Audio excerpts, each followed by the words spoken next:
Everyone. Welcome back to another episode of Door to Door. I'm Virginia Stanley, Director of Library Marketing at HarperCollins, joined with my colleagues Chris Connolly and off-camera Lainey Mays. And today we have two incredibly special guests with us to talk about their book that just came out a few months ago. This is Marlo Thomas and Phil Donahue, authors of the New York Times bestseller, What Makes a Marriage Last. 40 celebrated couples share with us the secrets to a happy life. Marlo and Phil, thank you so much for joining us today. Oh, we're thrilled to be here. Happy to be here. Thank you. Thank you. I would like to start with a brief introduction of both of you, and then I just can't wait to get into this book. This is quite the resource, and what a fun read too. Thanks. Fun resource. Marlo Thomas, award-winning actress, author, and activist whose body of work has earned her 4 Emmys, the George Foster Peabody Award, a Golden Globe, a Grammy, and induction into the Broadcasting Hall of Fame. In 2014, President Barack Obama awarded her the Presidential Medal of Freedom, the highest honor a civilian can receive. Marlo is also the National Outreach Director for St. Jude Children's Research Hospital. This is her 8th book. Mr. Phil Donahue, writer, producer, journalist, and media pioneer who revolutionized the talk show format. The Donahue Show was honored with 20 daytime Emmys, 10 for the show, 10 for Outstanding Host. And in 1996, Phil was awarded a Lifetime Achievement Award for his contributions to television journalism. He's been inducted into the Academy of Television Arts and Sciences Hall of Fame and is a recipient of the George Foster Peabody Award. Wow. It's quite something. I can't wait to hear what we have to say. Me too. So your book, let's get to it. I have many questions. I have many tags. This is quite the resource here, and it's chock full of great advice and suggestions and looking into the lives of people from all different walks of life, which I really love, into their marriage. I love that you call it a resource, because last week we received a clipping from a friend in Chicago, one of those lovelorn columns, Dear Amy. And a woman wrote in and said, Dear Amy, my husband is this and that. And it was like not a good husband. And I don't know what to do. And she wrote, Dear Amy wrote back some suggestions. And then she said, you really should read Marlo Thomas and Phil Donahue's book, What Makes a Marriage Last. There'll be a lot of good tips for you in there. And I was so thrilled because we often spoke about the fact that we wanted to see this book be in libraries, and people would go in and use it as a resource for newlyweds or long marrieds like us, or people about to be married, or people who really thought, oh gosh, am I going to make it through this marriage? So I think, so that really excited me. Yeah, well, let's just dive right in. So you're married 40 years, and I would like to know the impetus for undertaking this project. What started it? What gave you this idea? Well, we'd been married 39 years, and we were thinking about what we were going to do for our 40th. And for years, people have asked us to talk about our marriage, and we've never wanted to. We thought it was better kept strong by its privacy. But as we approached 40 years, we thought, maybe there is a secret sauce to this. We don't know what it is. We love each other. We like each other. We have fun together. We respect each other. But what is it that is the glue? And so we thought it would be really interesting to talk to a lot of other married couples, and going from 74 years with the President Carter and Rosalind all the way down to Melissa McCarthy, who's married, I think, like 17, 18 years. Be an interesting look at what is it that makes a marriage last. And it's not a how-to book. It is a what book. What is it that makes a marriage last? And whether these are same-sex marriage or opposite-sex marriage, no matter what race you are, no matter what religion, there's Christians and Jews and Muslims and Buddhists. There's everybody in the book. And no matter what group you belong to, everybody really wants the same thing, which is to feel safe, to feel safe and know that somebody has your back, Mm. and that you can count on that person and be unconditionally loved by that person. So how do you get there? What is it that you do that gives us, each of us, that kind of safety? And that's what the book is about. Not just that it is, marriage is a place where you want to get all those things, but what do you do to get all those things? What is the experience that takes you through that? And that was the adventure, don't you think? Yeah, I had a great answer to your question, but I see I won't have time to give it. Well, Well, what you should- was it? Maybe ahead. it's different. Let's go ahead. Go ahead. Yeah.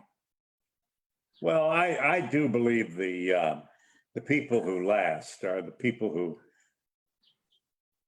really wanted to. You could see it the minute we started talking to them. You could tell they wanted this marriage. You have to have that, or else really there's no hope. And that was common throughout all these longer marriages, especially for celebrity types. And what they did to ensure that, going to marriage counseling, taking private retreats, taking time for themselves away from their family, away from their work. Time is a very big thing. When you give your time, you're giving everything. Time is more important than presents and flowers and all the other things that we think are romantic. Time is the most romantic thing. And what is it that Kira Sedgwick said about the plan? There is no plan B. There is no plan B. Right. When you get married, there's no escape route. You can't, and that's what we felt in talking to these people, that nobody was looking for the exit sign. When they got hit with it, whatever it was that life would throw at them, they did not look for the exit sign. They charged on forward together with Right. whatever they could. And I found that throughout the book, there were all different things that that couples had faced: infidelity and career, losing all of their money to, for whatever reasons. And And Kira Sedgwick and Kevin Bacon lost 30 Right. years of savings to Bernie Madoff, and Jamie Lee Curtis was hiding a drug addiction from her husband, and David Burke, who's married to Neil Patrick Harris, had an alcohol problem. Michael J. Fox found out 3 years into their marriage that he has a lifelong diagnosis of Parkinson's. What did you always say about when you walk down that aisle and you have no idea what's going to come? There is no way to anticipate. And there's no such thing as a marriage that just sails along from beginning to end. Laurie Sullenberger was home one day, routine things in the house, and the phone rang. And the voice on the other end said, "Your husband has just landed an airplane in the Hudson River." Right. And their life was... and the world fell on her house. yeah, I mean, these are things you can't, how do you anticipate that? So therefore, marriage is in many ways, a great unknown. And those who anticipate it or who are aware of that at the time are most able to handle. Yeah, Jamie Lee Curtis, who was in AA, recovery, and she said there's a saying in AA that if you stay on the bus, the scenery will change. I love that saying. And really, it's a wonderful, I never had heard it until she told it to us. But it's true. The day may look bad today, or the week may look bad, but if you just stay on that bus, that scenery is going to change. And that is really what makes for a good marriage, is that you don't panic at the sign of trouble, that you just stay together, stay on that bus. And staying together is a lot easier than breaking up. Yeah. I mean, just the absence of lawyers can be liberating. So who was it, Elsa? Yeah, Elsa Walsh, Bob Woodward's wife, said that. She said, "I don't understand this need for disruption. All the energy that goes into breaking up and splitting up and doing this and doing that.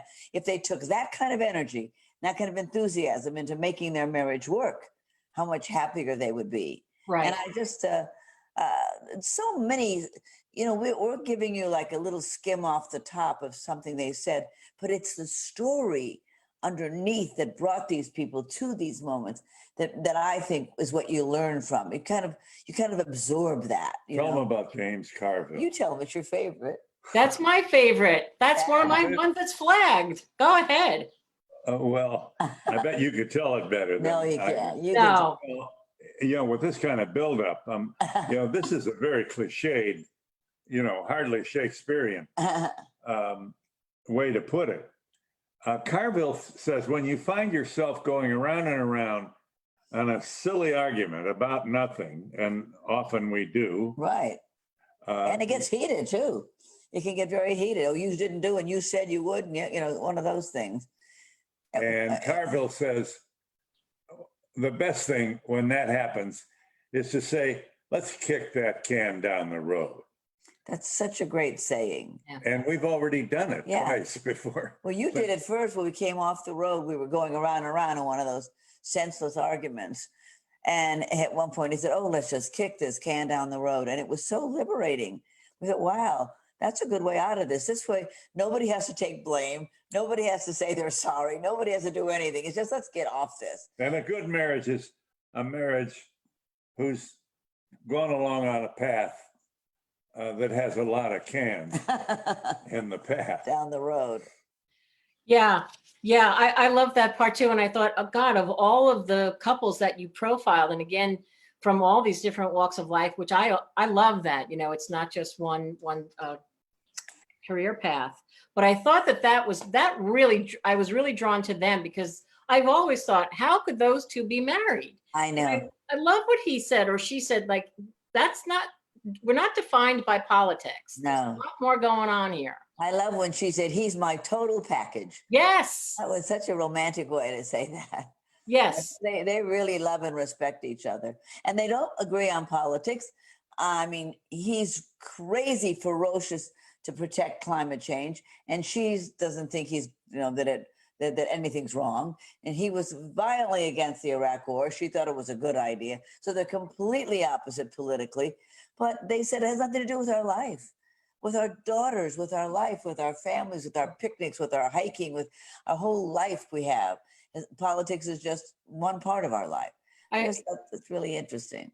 That part about September 11th too, when they were, wondering, well, the world stopped. Where are our children? She knew that. He knew that he would find out eventually where his wife was, and he did. They sort of had this faith in each other. Yes. I don't know. She said, no matter what happened, I knew that James would find our girls. Yes. They would be safe.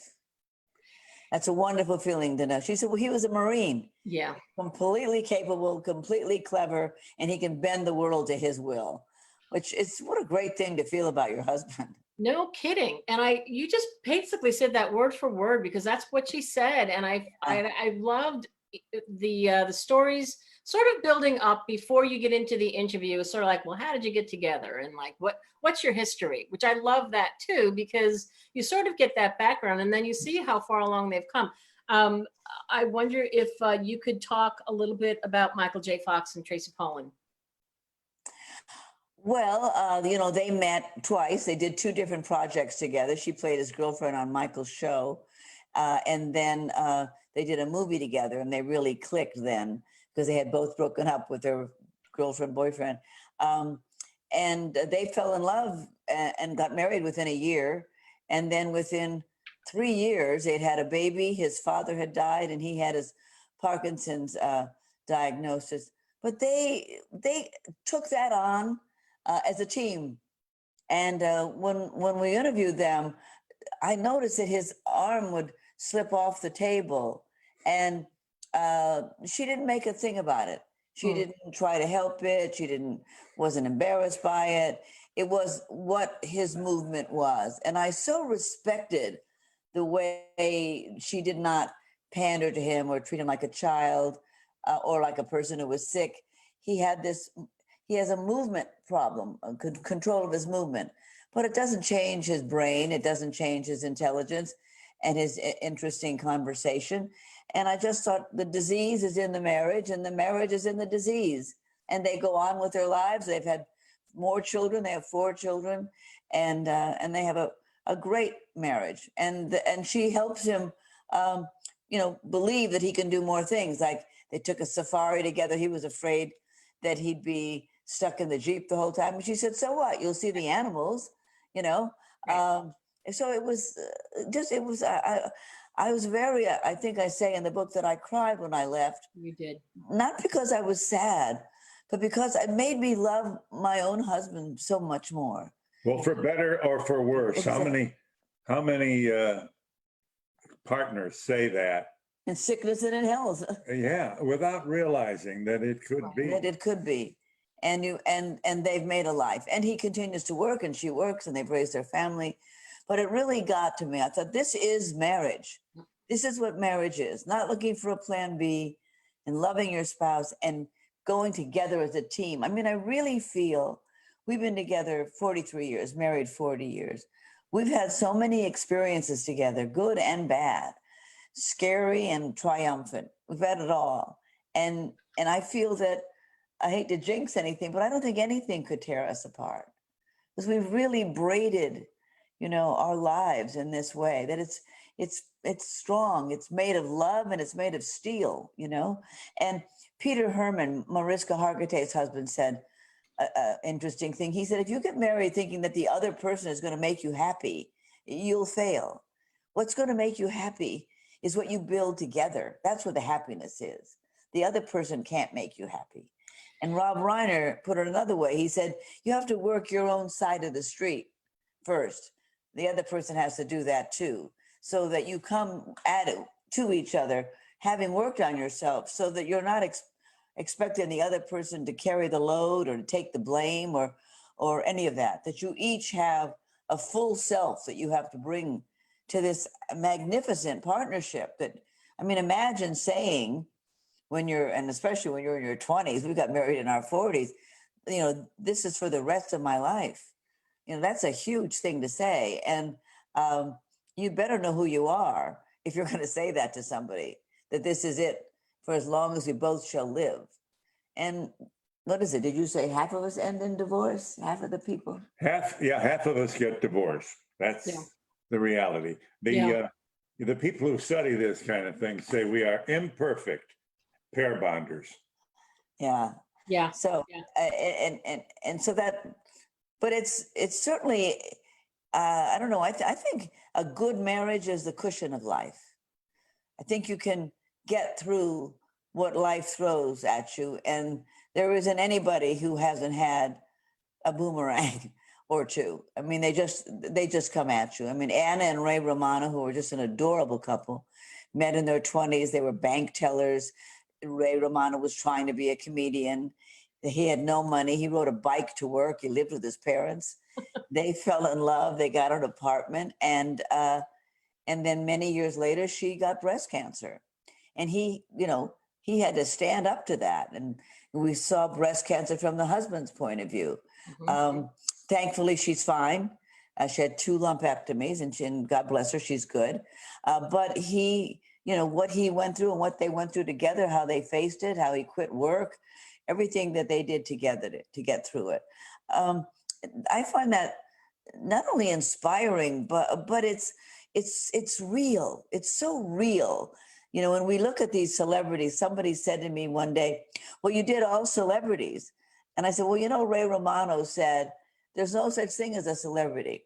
Once you close the door, you and your spouse, there's no celebrities in the room. Mm-hmm. It's a guy in his torn pajamas and a woman in her curlers, and you're just regular people. And you have to deal with what you've got, and whether or not you've got the stamina and the decency to make your marriage real. And a lot of people are too scared. I've come to the conclusion that one of the reasons why people get divorced is they become afraid to face the hard stuff, because there are hard things, and that means you have to open up yourself and be vulnerable. Maybe go to a marriage counselor. Bryan Cranston, tell the story about Bryan Cranston and Robin, but they go to the therapist for referee. Do you remember that? Oh no, tell me. He had said, We don't go to a therapist for a referee. We go for an interpreter. Oh, yes. We need Oh, yeah, that was yeah, good. to say that's not what he meant, or that I Right. don't think that's what she said. Right. Somebody to help you. Al Roker and his wife, Deborah Roberts, said the same thing, that the therapist helps them hear the other one better. Right. And we've always done that. We have not been, I was in therapy myself, but we weren't in therapy together. And that's one of the things I think that we've gotten very good at is saying, well, wait a minute. Now, do you mean, well, just tell me what you meant by that. Because I think I'm upset, but I'm not sure that's what you meant. Let me know what it is. Right. That was sort of like the Jerry and Judge Judy and Jerry Scheinlin. That's a fabulous, very interesting, and that's sort of tied into what you were just saying. Even when back together, they talked about how they didn't really hear each other the same way. Right. You want to talk about that a little bit? That was fascinating. Yes. And that they remarried. Yeah. I find that very romantic. We know a couple of couples like that got a divorce and they missed each other. And so 2 years later, they remarried. I think that really meant they were meant for each other. But Yeah. that's what Jerry and Judy did. They had some very funny lines, though. I mean, when they got when they got married again, and the judge said, for better or for worse, and she said something like, "Well, for better or not," something very funny like that. She said, for better or forget it. Better or forget. Yeah, it's very interesting in how they had their children from previous marriages, and they had that to consider, and that they did miss each other, and they worked in the same building, and that they just. And then he was so jealous because she was getting hooked up with getting, fixed up with some fella. And then it's like she wanted him to take care of him, but she had changed. It seemed like she had changed where she sat. Right. Well, I think we said to her, well, did he change? And she said, not really. But what happened was she said, I grew up too. In other words, when you grow up, and stop being this baby pounding your feet on the ground that you have to have what you want. You do something that we've learned the word for called accommodating. Yes. It's so much accepting or resigning yourself. It's accommodating. Yeah. Yeah. We're two different people, as you can see. And what kind of person are you, and what kind of person am I? Well, I guess this is her interpretation. Marlo thinks I'm laid back. Oh, no, not you. And you are the water bug. You're everywhere. Left turn, right turn. I mean, really, she can do the laptop, the cell phone, all at once. This pandemic is, even though we're married 40 years, it helps me. I feel that watching her, seeing her up close as I have, I've become more familiar with my own wife after. And more respectful of our differences. More respectful, right. No, it was interesting. We've never worked together before. Yeah. And you want to tell our audience why we didn't want to work together? Well, I just felt that we'd kill each other. Yeah, but it was. I asked Billy Graham on my program once. I said, "Did you ever think of divorce?" He said, "Divorce, never. Murder, yeah." Well, we're both type A personalities. Yeah. And a lot of times in marriages work because, there's an opposite situation where one person is willing not to be the A, but we're both A's and we're both bosses. We bossed up, we ran our own shows. Right. So we're used to being the principal figure in the situation. So we thought, no, this isn't going to work for us to work together. But what we realized when we did this book together, and there was a tremendous amount of collaboration, who would we ask? Why would we ask that particular couple? Then we had to talk to them. Then we had to go travel to meet them and have an interview with them for 3 hours. Then come home, listen to the transcript, and then decide which part would get into the story. I mean, it was a lot of collaboration. And one of the things we realized as we went through this whole year is that his laid backness and my impulsiveness worked. in a way that was beneficial, Mhm. that I started to appreciate there are times when you have to lay back. And he started to appreciate there are times when you have to go for it. And so Well, tell them about Elton, Elton John. yeah, Elton John. We went to Toronto to interview Elton John because he was on tour there, and his husband David Furnish was with him. Anyway, we get there. It was a lot of trouble to finally get there, and all Canada and all this stuff. We get to the hotel, and the assistant calls us, and she says, "I'm so sorry, a lot has come up. You're only going to have a half hour." Half hour. I mean, all these interviews were like 3 hours. How are we going to get Elton John and David Furnish in a half hour? So I completely panicked, and I got out a pad, and we didn't take questions in. We didn't have a lot of set questions. We had a couple, how did you meet and that kind of thing. So I made a list of 10 questions. So I figured we'd give them a rapid fire questionnaire. So we'd have something at the end of 30 minutes.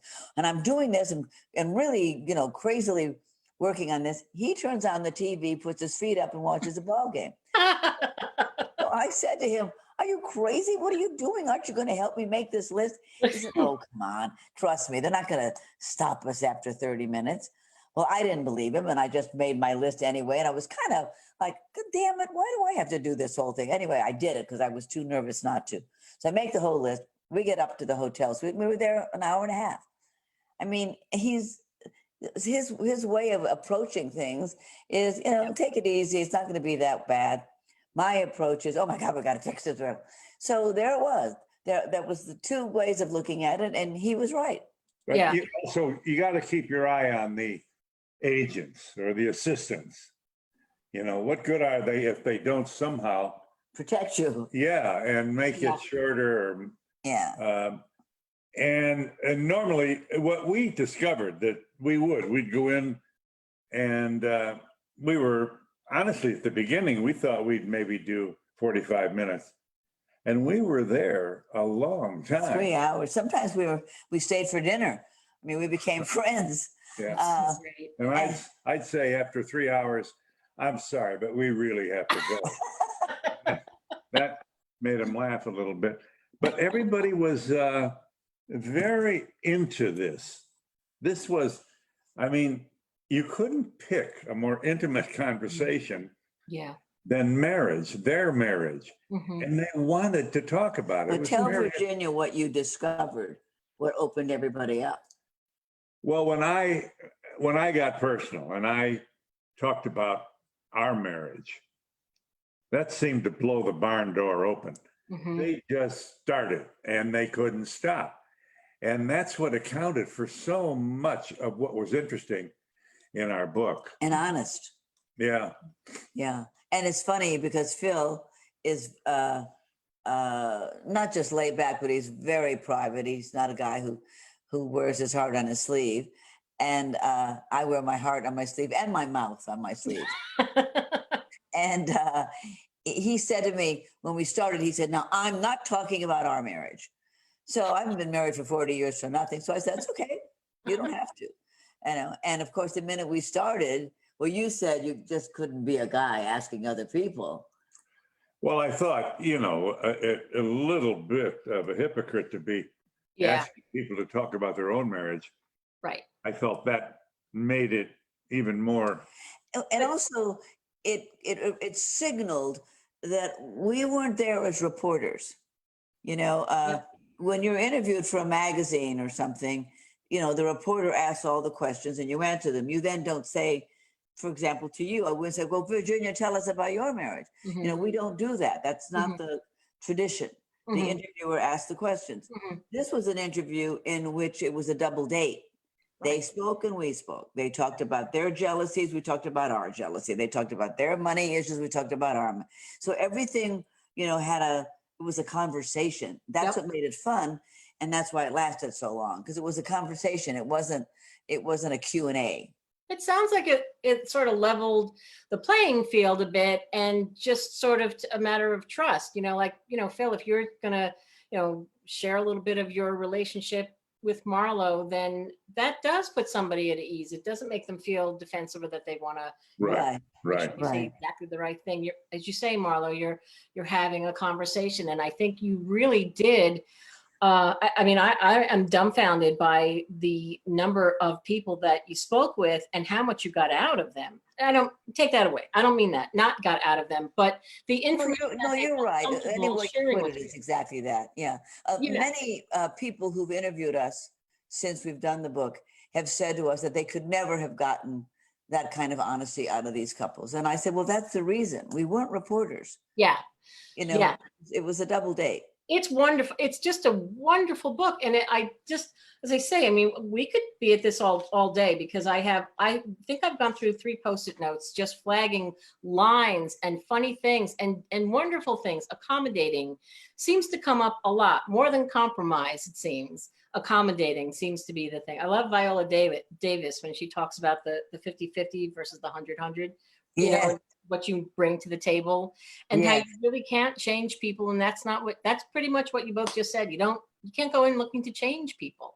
Like, well, Judith Vios, I thought, put it wonderfully. She said, no matter how hard you try, and they've been married 60 years. wow. She's a wonderful children's writer. I'm sure you know of her. Sure. Yep. Her husband's a political journalist. And she said, no matter how much you try, he's never going to be you. And Yeah. you're never going to be him. So once you accept that as a given, that then you can like go on with your life. You know, you're not going to twist him and chit him and dit him and then get him to be you. It isn't going to happen. And I think if you resign yourself to that, then you are bitter and resentful. If you accommodate that, if you make room for that in your heart and in your mind and in your life, then it gets bigger. I mean, 1 and 1 doesn't equal 2. 1 and 1 equals thousands. Yeah, I love that. There's just so much. Can we before we get to questions, I'd love to talk about all of these people. These profiles are just they're not profiles, they're conversations. This book is so trusting. It's just so good. President Jimmy and Rosalind Carter. Can you talk about them? I found them fascinating. You want to take that? First of all, do you have the book? Yes, I do. Hold up the picture. It's in the early 2 or 3 pages. Of them? Yeah, of Okay. Rosalind and She's 19 and he's 21. And he's in his white starched Navy uniform. And that's right. It's toward the So beginning. cute. Yeah. You find it? Yeah. Yep. Yeah. There, See it? there they are. Isn't Look at that that. adorable? Pull it down a little bit so you Just- can see. Oops, there it is. Oh yeah. Yeah. There Oh, you Chris, you're sharing it? Wonderful. It's so cute. Isn't that the Yeah. sweetest? go. Look at that. She was 19 years old. Look at how adorable I she is. know. Oh my God. Her mother said she fell in love with the white uniform. I love how she was pals with his sister. Yeah. That's What did you want to say about them?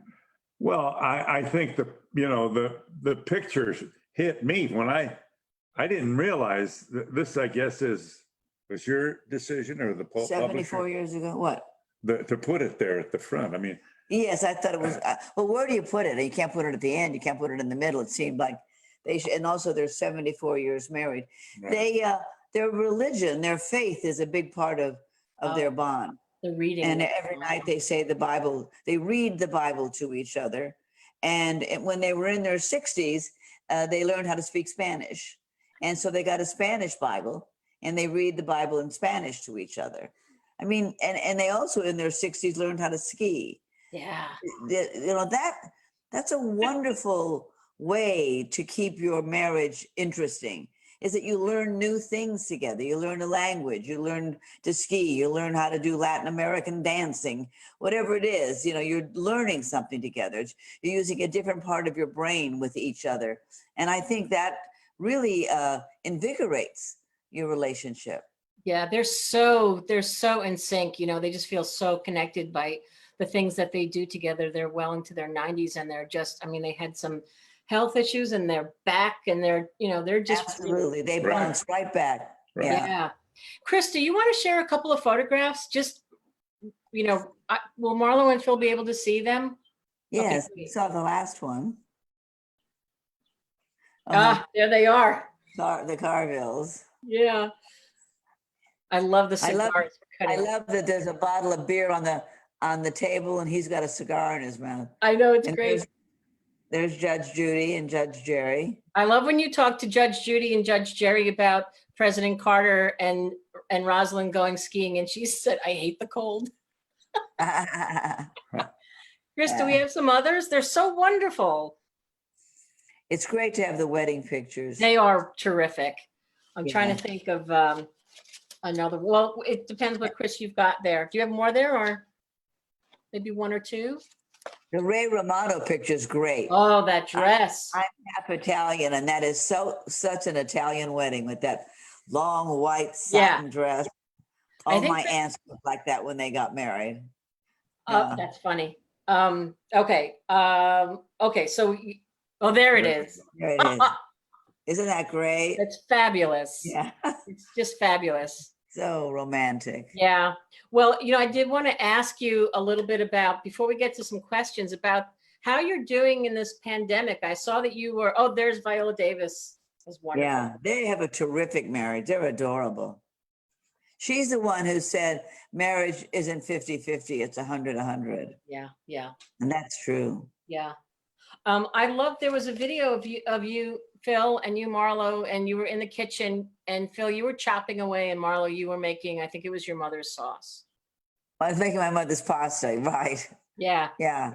I thought, But oh, we have a housekeeper usually, and since the pandemic, we've been very strict about this pandemic because we're, as they say, vulnerable age. So Mhm. we haven't gone out much at all. We go out to the park, which is near our house, but we haven't been to a restaurant or anything like that until we were doing our own cooking, and Phil was doing the laundry. Yeah, and now I have pink underwear. But and we will have movies. We watch movies. We make popcorn. yeah. So we've tried to, make a life inside. Yeah, but doing the pasta was great. I cut Phil's hair. Yes, I saw that on, that was great. Uh-huh. And you, and Marlo, you're the person who likes the movies, and Phil, that was never your thing, right? So now you're sort of getting into the films. I'm wondering, do you have a favorite, or you have something that Marlo has opened your eyes to that you're, thinking that you sort of liked it? Well, she certainly opened my eyes to movies. And We watched a 3-hour one the other night. yeah, What'd you watch? and I, Gone with the Wind. Oh my goodness. yeah, It was fun. It was great to watch it. frankly, my dear, I don't give a damn. I'm a news guy, Yeah. a news junkie anyway. It's fun to look into the window where I used to work, the office from which I've been fired. Nope, people don't usually get that kind of Well, he was fired for being guilty against. pleasure. He was fired for being against the war. But for a guy who'd been on the air for like 31 years, he just loves the news. And I like the news, but I don't have to watch 4 hours in a row. Once you watch the first show, you've got all the news. There's not Yep. going to be new news in the next one. Right. There's going to be another way to look at it. So then after 2 hours, I usually drag him to the chair in the living room and watch the television. But I don't think it's good to go to sleep right after the bad news. I mean, to hear about the people that are sick and dying, it's just like, oh my goodness, Yeah. it's too hard. I So know. you need a little sort of a palate cleanser.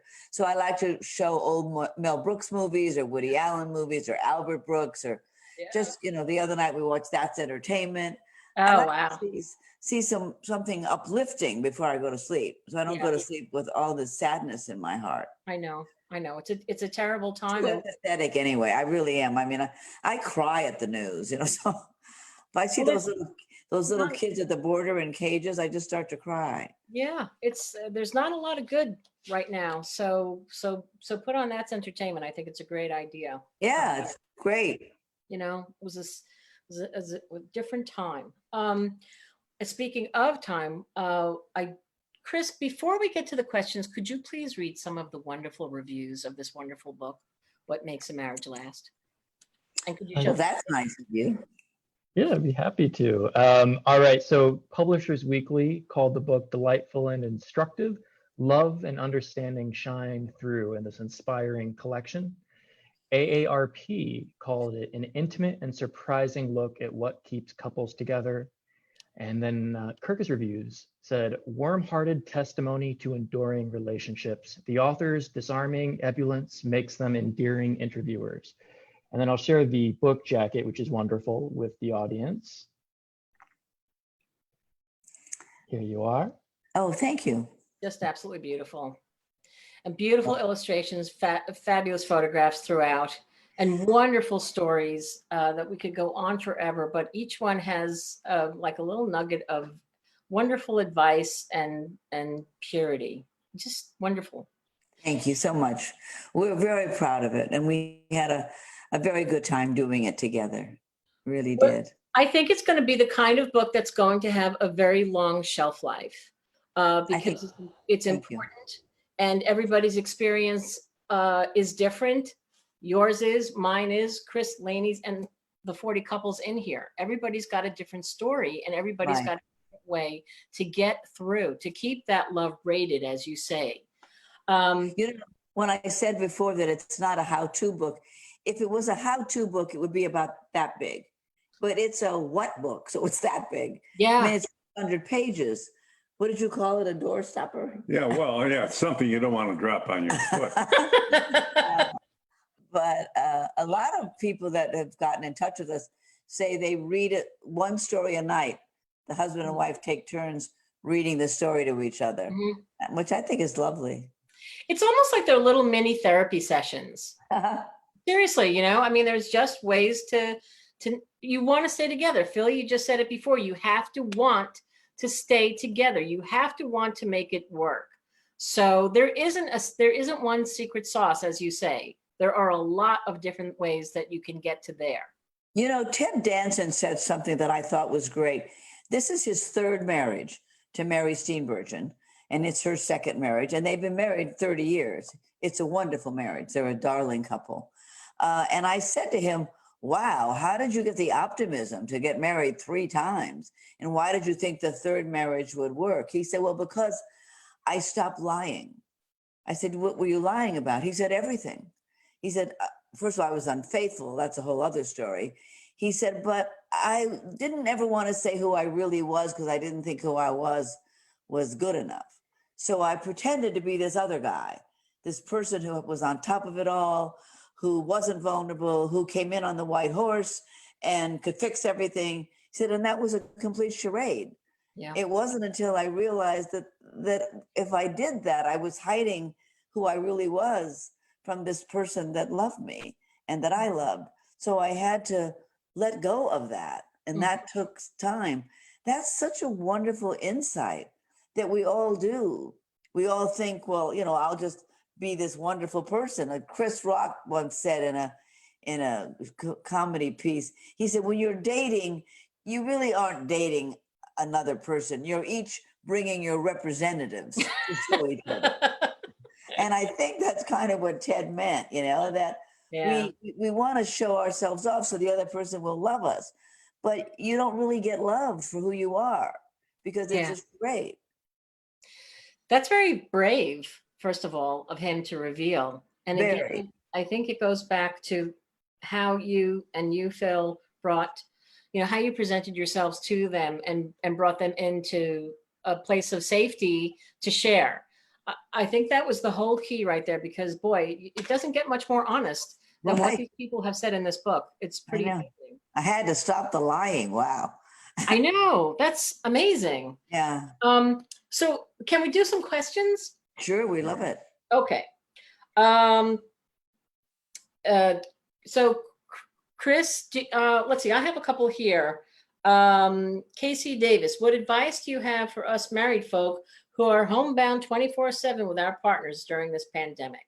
Without partners? With our partners. Without. What's your advice for people who are stuck with each other? Oh, with each other. Yeah. Well, what would you say? Well, I think it's the little things. You know, Marlo in her movies, she gets popcorn to sort of make it easier for me to see the movie. To lure him in. Also, I think one of the things that we've found that's that's different in our lives is having 3 meals a day together. You know, in our ordinary lives, where whoever gets up first goes and has their breakfast. Then lunch, I'm usually in the back of an Uber eating a sandwich, and dinner we have together. But since we've been stuck here alone, we plan our meal. What should we have for breakfast? What should we have for lunch? What should we have for dinner? Then we'll make it together. And so there's new routines that we never had before, which I think are really great. Yeah. You know, and also we've been reading the paper to each other in the morning. Yeah. Oh, that's sweet. You know, so yeah, we've been doing the things that there's never time to do. I mean, we don't sit in bed in the morning in normal life because we're running to do things. With a little more time, as I said before, time is the most romantic thing we have. That we, you know, he'll read me an op-ed piece, or I'll read something that I've read, so I want to read it out loud to him. So the time has given us some new habits. And so those are the things I think making it fun. We're not really much into games. We started to play some card games, and neither of us is really a card game player. And also we've been doing Zoom dates with our friends. That's fun. And we play charades, but not with each other. I just want to say, Phil Donahue, I would run home at 4:00 to watch your show. Right, absolutely. We're both. I'm fans of both of yours. So, Christine Wilt wants to know, why did you pick the couples that you did? Well, we wanted to pick people who were Married for married a long time. 70 years. Billy Crystal was 60 years. All the Alders are 60 years. No, the Crystals are 50 years. And then 40 years, and then 30 years, and 20 years. And then we decided, well, let's get some that are a little under 20, just to get a good picture of what marriage, if it's different from 70 years to 15 years. So Viola Davis and Julius, Mariska Hargitay and Peter Herman, the McCarthys, McCarthy and Ben Falcone, Chip and Joanna Gaines, they were all under 20 years. And we all Kelly Ripa and no, they're married 25 years. Oh. The other thing is we wanted different professions. We have John McEnroe, who's an athlete, and then Bob Woodward, who's a Pulitzer Prize winning columnist or editor for the Washington Post, and George Stephanopoulos. So different fields, and a couple comedians, Ray Romano, Billy Crystal, actors, doctors, Dr. Gupta, Dr. Oz, Judge Judy. We were trying to find as many different professions to see if that mattered.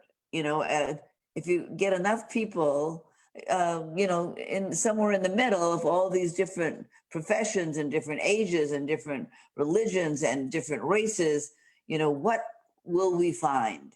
And many of it really felt that everybody, you know, wanted the same thing, which is something that lasted and something you could count on. And one of the things too was the real feeling that the other person was invested in your dream. And that's an unselfishness that you don't really think about as when you think about what makes a marriage last. You think about, you know, kindness and courtesy and respect and love and fun and good friend and all that. But there's this other thing, which people don't talk about a lot. And that is that you're invested in the other person's dream, even at your own inconvenience, you know, and that's when you know you're really invested. I want him to succeed. He wants me to succeed. And sometimes we have to give up something that we like or want to do so the other person can have what they need. And that can be about traveling for your job or whatever it is. You know, the other person is inconvenienced by your making this choice. Right. Sort of reminding me a little bit of the Lily Tomlin, Jane Wagner, you know, your conversation with them, and how, you know, I think it was Lily would feel bad because Jane wouldn't get the credit for some things, or Lily was just more well known because she had established herself, you know, on the forum. Yes. But I kind of liked how they thought I think they were the ones who thought each other's words. Were they the ones? Yes. Yeah. By the way, how do you remember everything? You're That's my question. I don't know. Um, I'm an English teacher. I graduated as an English teacher, and I think I'm very I'm no good at math and I'm no good at science, but I'm great at story. yeah. So I remember a story and I remember the details of a story. I think, that's just the way my brain works. But Amazing. I can't, I have no sense of direction. I can't find my way out of a paper bag, but I do remember a story. Well, we all have our strengths. Donna Wilder says, what part does a good sense of humor play in a healthy relationship? Much overlooked, much underrated. I think we probably won't ever know how many marriages have been saved because of humor, ability to laugh. At yourself? Yeah.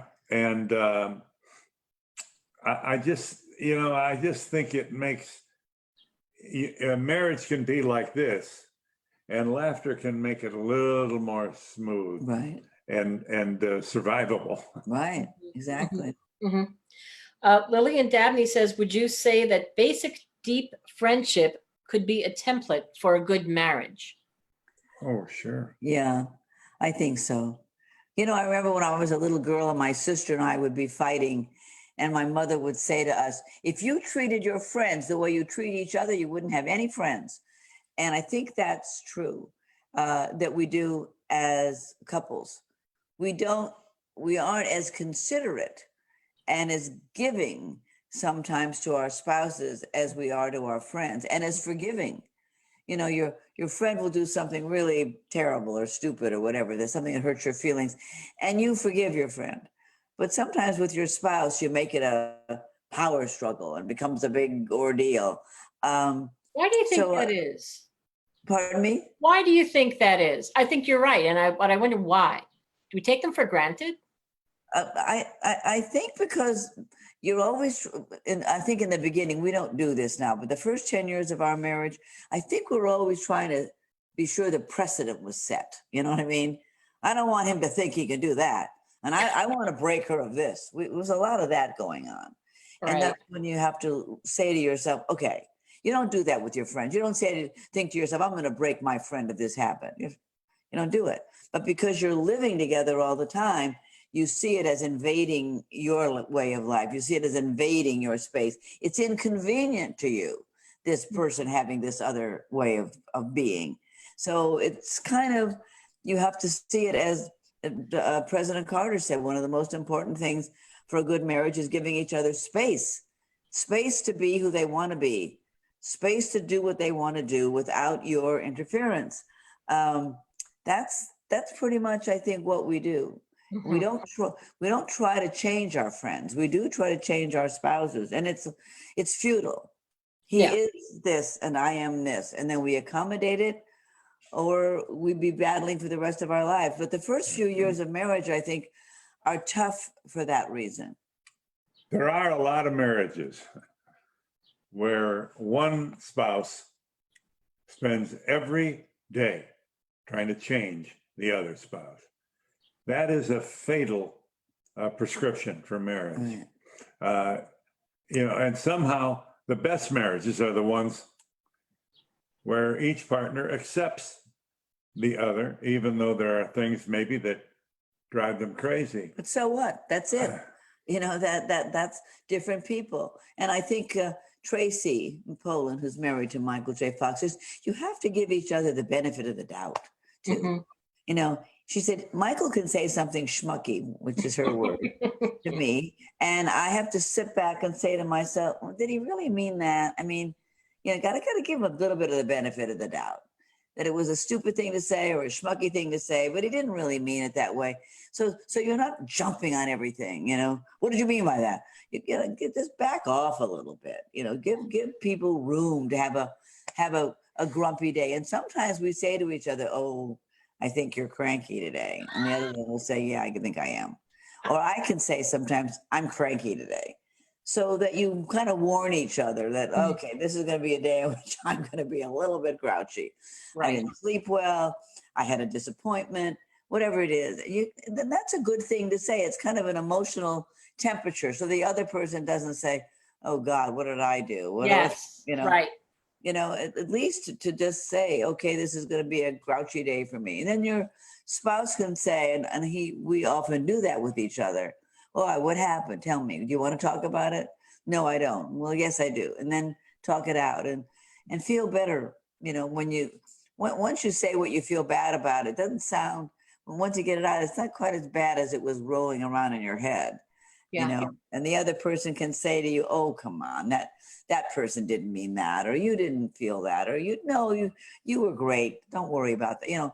You got somebody that's going to have your back a little bit to help you out of that. Mm-hmm, But nobody's a perfect person, and nobody is the same person every day. They're not. It's true. And you don't know, besides not being the same person every day, you don't know what's going to hit you the next day. You don't know what life's going to throw at you. Right. So it's so nice to have a person in your person in your corner, that you're in Phil's and Phil's in yours, and how lovely for both of you. I don't want to take too much more of your time. I do have an interesting question from Maureen Roberts from Baltimore County Library. You and Phil, you were very kind enough to fill out some questions that she had sent to you, which she put up on the library's blog. Just some questions about your book. And now she has a question for you. Did you send the draft of each chapter to the couples before publishing? No. That surprised me. No, we didn't want to do that. It was not a feature of the book. If you do that, then they might as well write their own story. Yeah. Yeah. So no, we didn't do that. Then it would be less honest.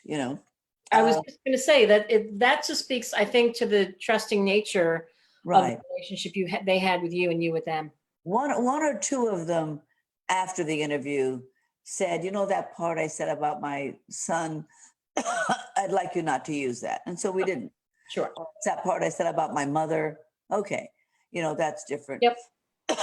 Because in an honest conversation, you're going to say something you wish you hadn't said. And especially if it's going to be in a book. Of course. So we respected that. Okay. Right. But we didn't show the stories. No. Diane Burrows, who is the director of the Academic and Library Marketing Department at HarperCollins, has a question. Did a couple uncover something previously not obvious to them during your talks? I don't know if anybody said. If they did, they didn't share it. I think maybe once or twice somebody said, I've never thought of this before. We had I don't remember which they were, me with my great memory. I don't remember which ones they were, but I remember people did say that. I've not really talked about this, or I haven't really thought about this before. Yeah. I think when you start talking, and you're not censoring yourself, you can't help but bring up a memory of your childhood or your parents that stuns you. And if there were any that had that experience, I think for most of them, they wouldn't share it, not publicly. Maybe with their partner, they would have. Yeah. But that's a good question. And I think it goes to the extent to which we didn't realize really, as we didn't fully realize, this was very revealing for everybody, for the people in the unions, for the people who were asking the questions. We learned a lot. Well, Jesse Jackson's wife, Jackie Jackson, all of a sudden, she called him Reverend, right? Yeah, and he had a affair in California, a long way and away. had a baby with another woman in the middle of their marriage. And when people asked them when people ask her how many children she has, she says, "I have 5. The Reverend has 6." We were very surprised that she said that to us. We were.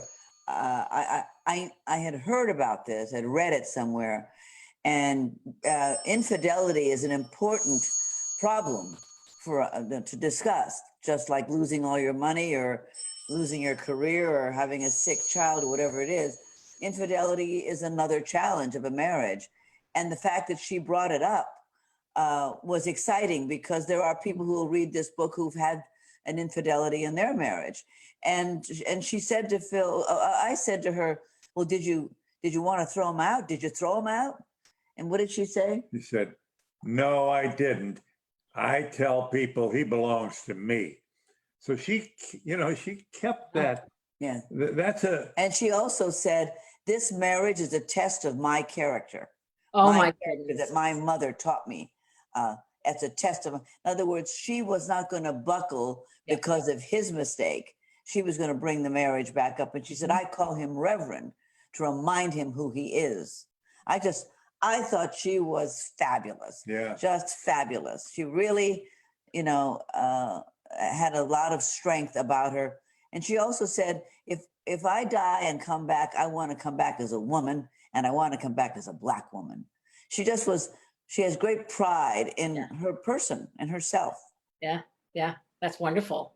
That's what I'm talking about. These lessons that can be learned, and these wonderful things that can be gleaned from each one of these couples, and what they've experienced. And as you say, people can relate to that, to infidelity, to having lost, your money, or to have lost, illness in the family. I mean, all of these things that they've talked about and the things that they've gone through, nobody's had a rosy life here. I mean, everything hasn't been perfect, because that's not life. And it's just, I'll ask one more question, and I think we've taken so much of your time, but thank you so much. Caroline Dobson Chavez says, what tradition as a married couple is your favorite? What? a tradition. What tradition These are as a great married couple questions. Yeah. is These your are, favorite? let me think, questions. Yeah. My favorite tradition, I'm not sure if it's the same as Phil's, but we decided that on our anniversary, that would be our day, and we would go away on that day. And we don't remember, when I married Phil, he had custody of his 4 sons. His daughter lived with her mother, but his 4 boys lived with us. So having time, which as I said earlier, is the most romantic thing. So we made our anniversary our time, and we would go away. Sometimes we would go away for a week or 2 weeks and go to China and go visit a country. Or if we only had a weekend, we'd go upstate New York. But whatever, we would take a day or two and make it about us. And that's, instead of buying expensive gifts for each other, what we were giving each other was time, and spending the money, instead of on a bracelet or a watch or whatever, we were spending it on an airplane ticket to go somewhere. So that's one tradition that I think has been something that's, personal and celebratory of our anniversary. Well, one tradition that Marlo has that I notice, she always makes the bed. And I'm saying, what are you doing? We're gonna sleep in it tonight. It's gonna be it's Well, you're making it now too. I am. Well, I mean, it happens. I know that sounds like a very unimportant issue, but it is. It's more pleasant to go to bed at night at a bed that has been made. I also think, there's a book out called First Make Your Bed. Do you know that book? It's written by a guy who was in the service. Okay. I'm sure all the librarians have heard of it, because it was on the bestseller list for a while. Okay. And I got it. When I saw the title, I thought, I got to get this for Phil, because he's always fighting me about making the bed. And I read a couple of chapters of it. It's a thin book, but it really is about setting your day off right. There's something about, you wake up in the morning, you open the shade, you open the window, get some air in the room, make your bed, brush your teeth, and you're ready for the day. I think that if he was saying, is that's your first accomplishment of the day, make the bed. Now you've accomplished one thing. And I told that to Phil. So, I mean, we've been married 40 years, so obviously now he also makes the bed. But I don't understand, it seems to me it's a respect for a place that you share together. Yeah. But it's like people go to bed and leave a dirty kitchen. There's just no way I could wake up to a dirty kitchen. That's just, I don't know. Maybe it's breeding. Maybe it's my mother. Well, that's good breeding because dirty kitchens when you go to bed is gross. There was was it Kara Sedgwick and Kevin Bacon, and they had that thing? Was it there was one couple that I'm trying to remember which one it was, and one of them said, why are we making the bed? You just have to unmake it. I don't know if it was in. That's Phil. That's Phil. You have Why make the bed? We're just going to get into it later. right. So the last thing I want to say is at the beginning of the book, when you talk about, can you just talk about the clarinet player when you both zoned in? You went on a vacation, and you were just starting out together. It's right in the beginning, and you said, "Look at the clarinet player." You guys were together, and you were watching. You were on the Mississippi Queen, and you watched the band playing, and you were both zoned in on the clarinet player because there was something about him more than anybody else where he was just in his zone. And Phil, I think you said first, look at the clarinet player, and or maybe you did, Marlo, and then the other said, I'm already there. And ever since then, when something hits you as somebody or something being so in the zone, it's look at that clarinet player. And I love that because I just think there are those moments when you're just in the zone, and I feel like. Or when you see somebody, you see another person who's just having a wonderful time. Yeah. Doing what they do. It can be a waitress in a restaurant who's really into it and really taking care of everybody and cheerful and making it all happen. It could be a grandfather on the street playing with his little grandchild. It could be a person making a speech. It could be the way you're conducting this. And I see your own enjoyment in what you're doing and you're having fun with it. We will say to each other, that's a real clarinet player. That's become a code for us of when somebody is really having a good time doing what they do. And it's inspiring. When you go to a restaurant and there's a waiter who's like, and I'll be there in a minute and all that, it just ruins the dinner. Yeah. But the person who's like, hey, what can I do for you? You want that? And, it adds to the pleasure of your moment together. And we really respond to it. My dad used to say that one of the most important things we can do in life is notice other people, notice who's in trouble, notice who's having a good time, notice your neighbor. And I think we are noticers. Yes. Well, as evidenced by all of the work that you have done in your careers, and also by the people who you've spoken to in this book, you notice them. I think you're both clarinet players. I think that you're in the zone with this, and this is no project that's been dialed in. You really put the work in, but it doesn't really feel, to me anyway, like work. It just feels like these beautiful conversations, very honest, very real, informative, and helpful. So I just want to say thank you, both of you, so much for writing this book, and forgive all my Post-its. Chris, can you show the jacket one more time instead of my dog-eared copy, which I'm cherishing? Will you can put that up, Chris? Okay. I think we thank you very much for those complimentary words, but I think what makes the book good is the fact that we didn't speak to anybody on the phone. We personally got on a plane and went to see each couple. Yeah, that does make a difference. That was the ball game. You couldn't do this by phone. And now we're going to do a podcast based on this book. Oh. Yeah, which I'm very excited about. It'll be so fun. The Donahue Show, the Mr. and Mrs. Donahue Show. That is very exciting. And the third in our department, Lainey Mays, I don't know if she's hiding behind the black wall. We were just trying to make us less and make you all more. So Lainey, step back. But Lainey is all about there she is. Lainey's all about the podcast. So great. I'll see you later. Yeah, we're very excited about that. So we're going to use a lot of the couples that are in the book. We'll use their audio, and then we're going to interview new couples that we haven't interviewed before. So I'm very much looking forward to it. It'll come out right after the election. Got to get through all this noise.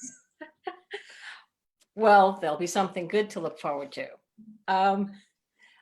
Listen, I thank you both so much You are both such wonderful people, and your contributions to the world have been many, Thank you, Virginia. Thank you so Thank much. you. up to and including this beautiful, wonderful book, What Thank Makes a Marriage Last. It did go on sale in May. People, you can go to HarperCollins.com. The link is right there to get a copy. You can also hear a piece about President, now I'm blanking, because we have a little piece of Jimmy Carter. You talk about that, about how you went to go and interview them. And it's very interesting what happens when you go and you sit down to interview the two of them. So that's lovely. So thanks for your time, and be well, both of you, and take good care. And we will be in touch with you again soon. Very excited for this book. We will continue to talk to librarians about it, and they in turn will continue to talk to their patrons about it. And I want to say thank you and hello, librarians. You were so wonderful with Free to Be You and Me, and I was excited to be in your presence again today. Oh, thank you so much. Thanks. Everyone, take good care. And Chris, Laney, do we have any parting words for next week? We have Sophie Hannah coming on Thursday. We do. So we can give a sneak peek for what's happening Yeah, let's Tuesday just do and it now while Thursday. people are still here, and then we'll Yeah. log off.